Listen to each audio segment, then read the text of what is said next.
Okay, so next challenge is going to be to land a MiG-15.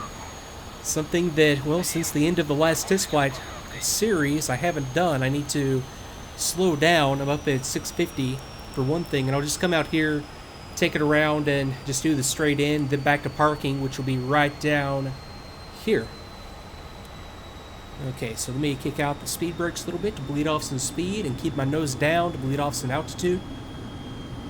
And once I'm down below, okay, that's a little bit too far back on the throttle. You throttle back up to get the generator light off.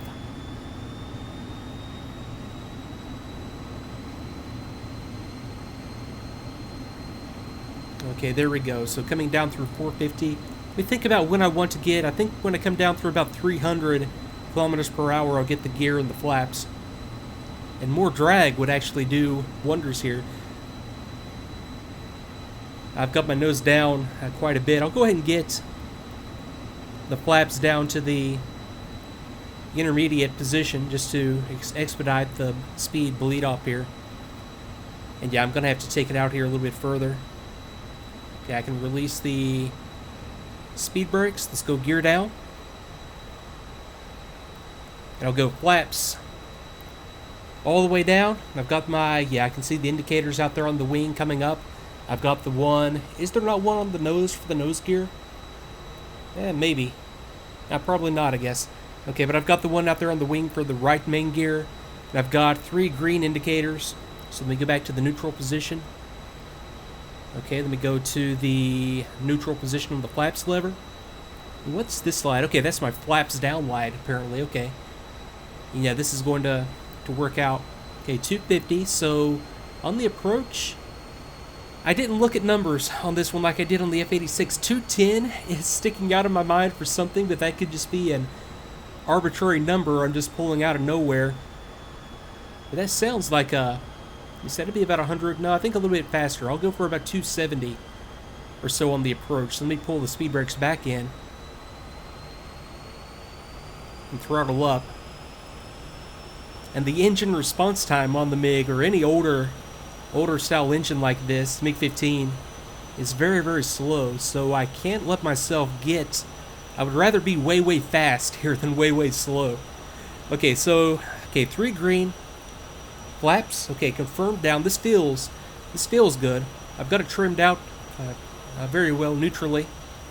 Is there anything else that I want to get here? You know, I think that's a good config for landing. Okay, so let me just manage the airspeed. I'll just keep it about... I'll come down to about 260 or so. Maybe 210. Yeah, 210 or 190 or so sounds about right for a touchdown speed.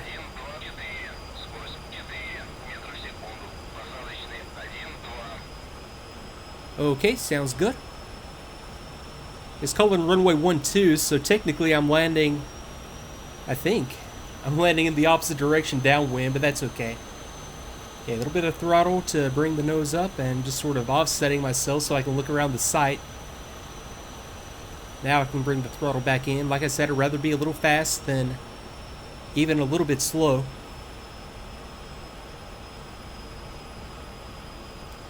Okay, so this is looking good. And I'll just bring it in. I'll try to hold it off a little bit. Well, I guess I'm not going to hold it off. There we go. Touchdown. I'll just take this as is. I'll go ahead and go speed brakes out. I'll hold off a little bit before I get on the pneumatic brakes, and that's going to be hard to do. I'm actually holding on my stick the button that you see depressed right there, so it's going to be kind of a chore to work my fingers up to the lever that you can see right there on the stick as I'm holding the speed brakes button. Okay, I've released it.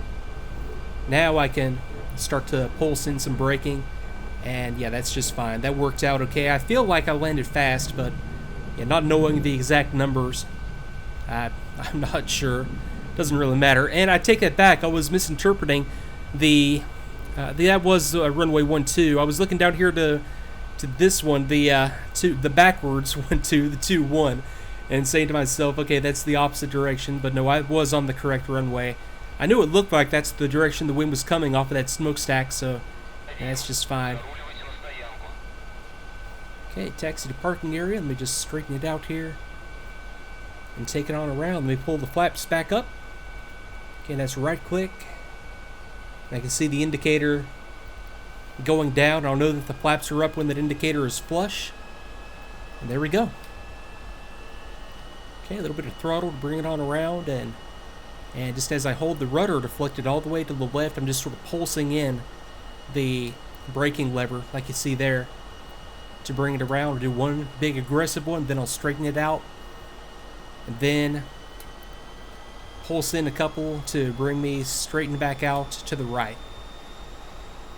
Okay, there we go. And I think I was mentioning on the taxi out that if you get the speed up high enough on the taxi, that then you can steer using the rudder. Yeah, so like right there, I'm not going fast at all, but if I deflect the rudder all the way over, I can get just enough to keep me, just enough authority off it to keep me lined up, and don't need to use the differential braking right there in that case.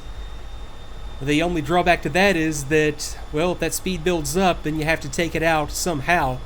So I am going to have to brake once I get up here. I'm just going to bring it in right up here to the, just to the left of these MiG-23s we have on the ramp. Okay, so big application of the brakes.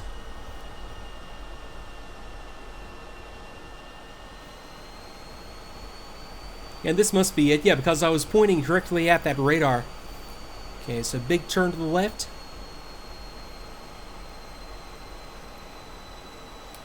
Okay, then compensate, big turn back to the right.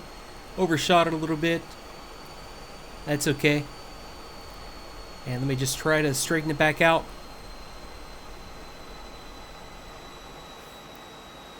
Okay, there we go. So let's go ahead and contact the ground crew, had them place the chocks, which is awesome. And I can go ahead and get the, let me depressurize first. Okay, cabin pressure is down, or differential is down to 0. Okay, and let me go ahead and open it up. And I can now, since the chocks are in, release the brakes. Okay, pull it all the way back to idle. Let me think about the sequence here. And yeah, like I said, it's been a while. So I can turn all the armament switches off. I actually could have got that a long time ago. And let's see, ADF. Yeah, this basically, yeah, I can just go through and just kill absolutely everything. Except for the battery and the generator. Now, up here, a boost pump, and this is all just pumps and yeah, everything associated with the engine. I needed to put that flap lever to the neutral position. And now I think all I need to do is just go ahead and close the fuel valve. Then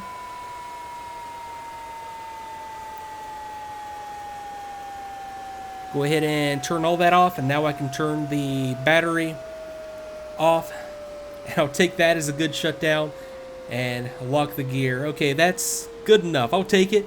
So let me go ahead and go through this mission in TACVIEW, and I'll be back in a little bit with a debrief. So see you then.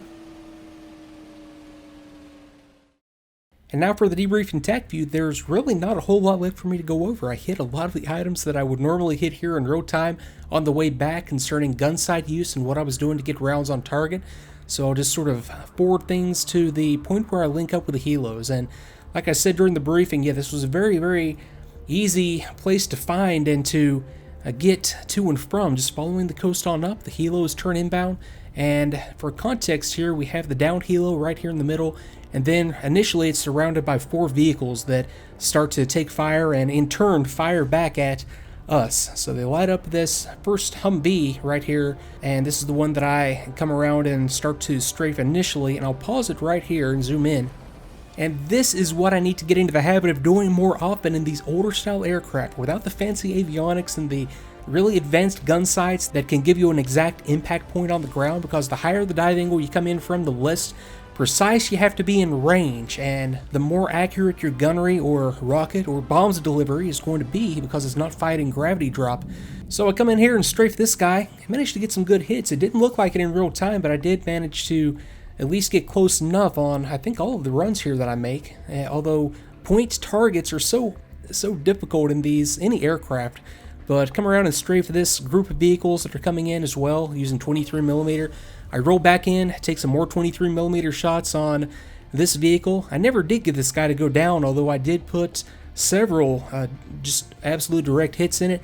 Then this was a strafing run with 37mm, and I'll back up to right here as this just occurs to me, but I'll turn around and the vehicles, as you see right here, were going from my right to left, and what I did was lead them a little bit. So I had my gun sight looking just about a vehicle length out in front, so that as I take the shots, the vehicles will move into the line. I'd hit that exactly perfectly, and I'll back up a little bit so we can see that, and I'll even slow it back down to real time. So just led them a little bit, and they just rolled straight into the path of the bullets. With that 37mm, I didn't have to be dead on with those, I don't think, as much as I needed to be with a 23mm. So let me speed things back up again.